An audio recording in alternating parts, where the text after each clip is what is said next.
कृती क्रमांक 4. समान आकारांच्या वस्तूंना सारखा रंग दे. म्हणजे इथे आपल्याला आकार आणि वस्तू दिलेल्या आहेत. कोणत्या आकाराची कोणची वस्तू आहे ते ओळखून आपल्याला त्या आकाराला आणि त्याच आकाराच्या वस्तूला सारखा रंग द्यायचा आहे. तर बघा, हा कोणता आकार आहे? तर हा वर्तुळाकार आहे. आणि खाली कोणती वर्तुळाकाराची वस्तू आहे? तर ती ही आहे. म्हणून इथे जो आपण रंग देतो तोच रंग इथे आपल्याला द्यायचा आहे. तर बघा, मी इथे आता पिवळा रंग देते.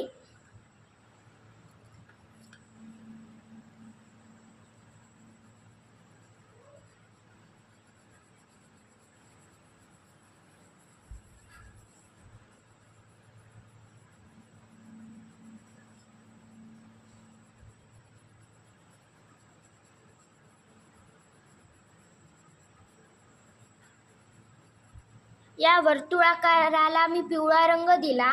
आता मी वर्तुळाकाराच्या त्या वस्तूला सुद्धा पिवळाच रंग देणार, कारण की आपल्याला सूचनेमध्ये तसे सांगितले होते की समान आकाराच्या वस्तूंना सारखाच रंग दे. म्हणजे आधी आकाराला जो रंग देतो तोच रंग त्या आकाराच्या वस्तूला, म्हणजे समान आकाराच्या वस्तूला रंग द्यायचा आहे, तोच जो आकाराला दिला आहे. म्हणून इथे सुद्धा मी पिवळाच रंग देणार.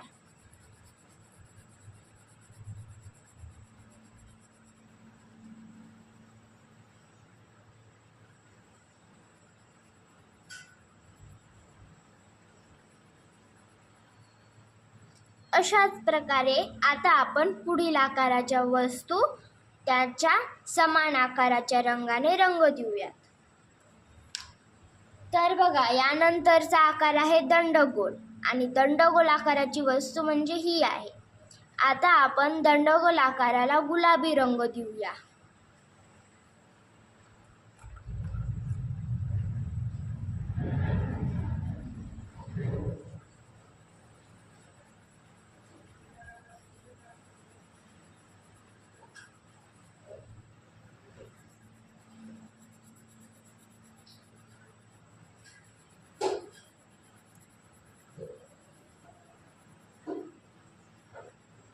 आता या दंडगोल आकाराला आपण जसा की हिरवा रंग दिला आहे तोच रंग आपल्याला दंडगोल आकाराच्या वस्तूला, म्हणजेच ह्या दंडगोल आकाराच्या डब्याला तोच रंग म्हणजेच की गुलाबी रंग इथे द्यायचा आहे.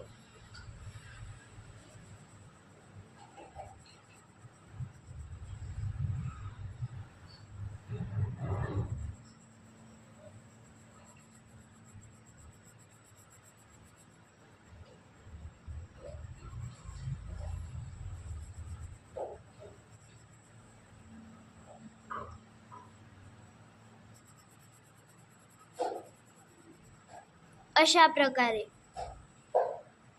यानंतर पुढील आकार कोणता आहे? तर तो इष्टिकाचितीचा आहे. आणि इष्टिकाचिती आकाराची वस्तू म्हणजेच की ही आहे.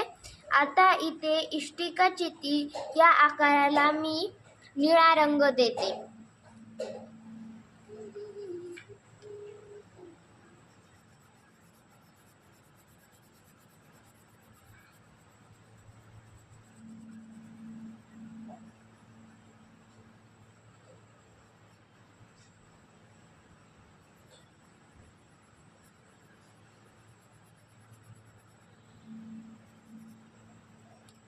जो रंग मी इष्टिकाचिती आकाराला रंगवण्यासाठी वापरला आहे तोच रंग मला इष्टिकाचिती आकाराच्या वस्तूला द्यायचा आहे, जो की निळा रंग आहे.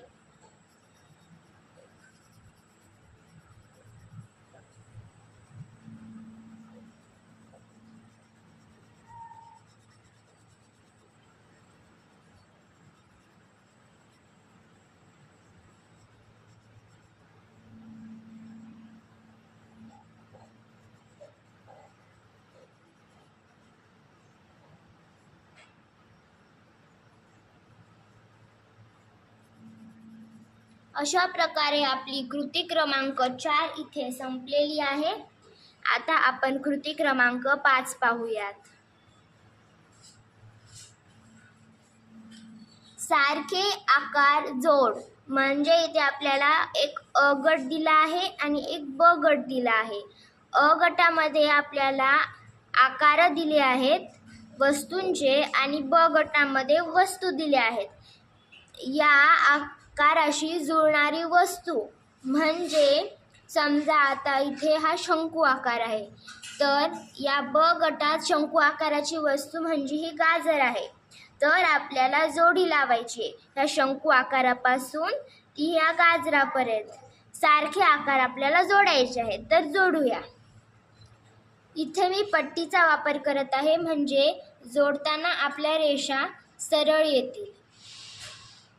तर पहिल्यांदा बघा, हा शंकू आकार आहे आणि ब गटात शंकू आकाराची वस्तू म्हणजे ही गाजर आहे.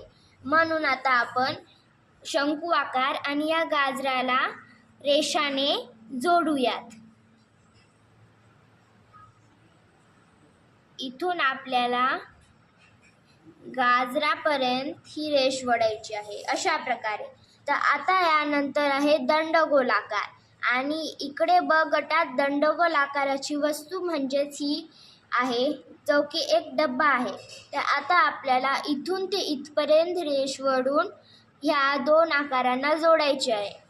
तर बघा, इथे आपण पट्टी धरणार ते इथपर्यंत आणि इथून अशी रेष ओढणार ह्या डब्यापर्यंत अशा प्रकारे. यानंतर आहे वर्तुळाकार. तर इथे वर्तुळाकाराची वस्तू म्हणजेच ही आहे जो की एक पेरू आहे. म्हणून आता आपण इथून ते इथपर्यंत ह्या आकाराला जोडूयात.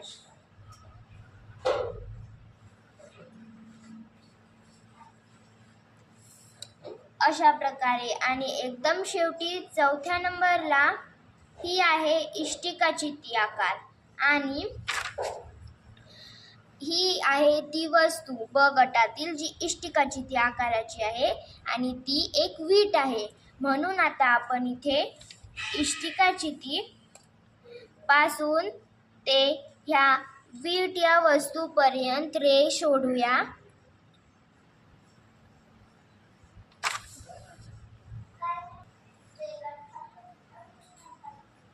कारण आपल्याला हे जोडायचे आहे. अशा प्रकारे आपली कृती क्रमांक 5 इथे संपलेली आहे. आता आपण कृती क्रमांक 6 पाहूया जे की पुढच्या पानावर आहे.